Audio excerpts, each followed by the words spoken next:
Bonjour et bienvenue à l'édition de ce jour. Toute cette semaine, nous nous concentrons sur l'évangile de Luc, notamment sur deux aspects, la foi et l'action de grâce. Pour aujourd'hui, nous allons nous entretenir sur le thème « Quand la foi élève la voix ». Et les passages sont tirés des versets 12 et 13 du chapitre 17 de Luc. Il est écrit: Comme il entrait dans la ville, 10 lépreux vinrent à sa rencontre. Se tenant à distance, ils élevèrent la voix et dirent, Jésus, Maître, aie pitié de nous. Quand la foi élève la voix. Nous pouvons imaginer la posture des lépreux à cette époque, qui étaient des personnes très contagieuses, repoussées, rejetées de la société, qui étaient interdits de contact physique selon la loi juive et donc sans espoir. Ils n'ont pas pu s'approcher physiquement de Dieu, mais leur voix de foi a franchi les distances. Et Jésus les a entendus. Il les a entendus. La foi ne se vit pas seulement dans le cœur, bien-aimé. La foi se vit au travers des actes. La foi se vit au travers des gestes palpables. Il a fallu pour les lépreux qu'ils élèvent la voix lorsqu'ils ont senti que Jésus était en approche. Ils sont allés à sa rencontre et n'ont pu le rencontrer. La parole dit, ils vinrent à sa rencontre, se tenant à distance parce que les contacts physiques étaient interdits. Ils ont tout de même élevé la voix, rejetés par la société, interdits de contact et sans espoir médical. Leur foi authentique s'est activée au travers des douleurs qu'ils ressentaient. Et ils ont parlé. La souffrance est devenue le moteur de leur foi. Mais la foi a eu besoin d'une autre chose. C'est de la parole. La Bible dit que ce qu'on entend vient de la parole de Dieu. Et si ce n'est pas parler, comment veux-tu espérer la déconnexion, la délivrance? Il n'y a pas de distance entre nous et Dieu.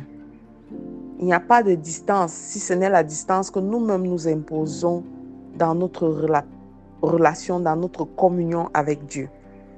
Malgré la souillure qu'ils reconnaissaient, la parole les a rapprochés de Dieu.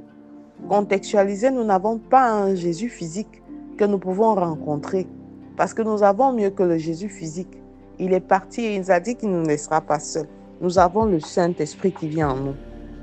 Mais nous continuons pour la plupart, à cause de nos propres actes, à rester éloignés de Dieu, à rester distants de Dieu, à cause de la honte, à cause du péché. Et cet éloignement, bien-aimé, ne se justifie pas. Parle à ton Dieu. Il connaît ta souffrance, mais le Saint-Esprit est un gentleman. Il ne vient pas là où on ne l'invite pas. Il ne se manifeste pas là où on ne le sollicite pas. Et comment tu le sollicites en dehors de la prière sans parler? Comment sollicites-tu son secours si tu ne l'invoques pas? Invoque-moi, je te répondrai. Je t'annoncerai des choses. Alors invoque. Alors crois. Alors demande. Parle. Fais ta requête. Dieu n'est pas sourd à un cœur sincère. Même lorsque ton corps est déjà faible et que ton âme est abattue, Dieu n'est pas sourd à un cœur sincère. Parle à ton Dieu. Ils ont, par la foi, crié à la bonne personne. Ils ont, par la foi, élevé la voix parce que la Bible dit, ils ont crié et ils dirent, Jésus, Maître, aie pitié de nous. Combien de fois nous crions aux mauvaises personnes? Combien de fois vous êtes allés, nous sommes allés, ou tu es allé te plaindre chez la mauvaise personne? Et ça a eu un effet inverse. Plutôt que d'avoir de l'aide, tu as eu de la moquerie. Les gens se sont servis de ce que tu leur as dit pour t'humilier davantage. Les gens se sont servis des confessions que tu leur as faites pour davantage t'asservir. Bien-aimé, va vers la bonne personne. Jésus le Sauveur, le Maître, l'autorité divine. Va vers lui avec humilité. Et tu verras comment ton cri de foi va produire ses résultats. Ce que nous verrons dans notre prochaine édition Tu verras comment le cri de foi peut porter des résultats spectaculaires et comment par ce cri de foi, le miracle a été déclenché. Jésus-Christ est notre Sauveur et Maître. Il est l'autorité suprême. Il est celui-là qui connaît les choses avant même qu'elles n'arrivent. Il est celui qui te connaît même quand tu étais dans le sein de ta mère. Il est celui qui connaît tes voies. Il est celui qui ferait un chemin là où il n'y a pas. Il est celui qui te connaît jusqu'au plus profond de toi-même lorsque tu ne parles pas. Mais tant que tu ne l'invites pas, l'Esprit de Dieu ne bouge pas. Il ne se meut pas. Alors je veux que ta foi s'élève encore ce matin, afin que par ta voix, Dieu fasse quelque chose pour toi. Il est là, il te regarde, mais tu ne l'as pas invité. Il est là, il te regarde, mais tu ne l'as pas invoqué. Tu as crié à lui pour parler de tes problèmes, pour parler de ta souffrance, pour parler de comment tu es mal. Que lui as-tu réellement demandé? Ce n'est pas tes cris de pleurs, mais c'est ton cœur sincère qui va attirer sa tendresse. Alors je te recommande de faire cette prière, Père éternel. J'attends de toi d'un cœur sincère.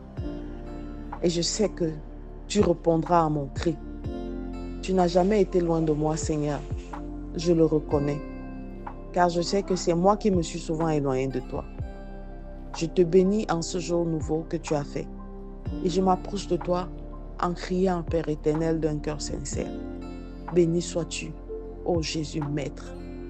Au nom de Jésus, nous avons prié. Amen, amen, amen.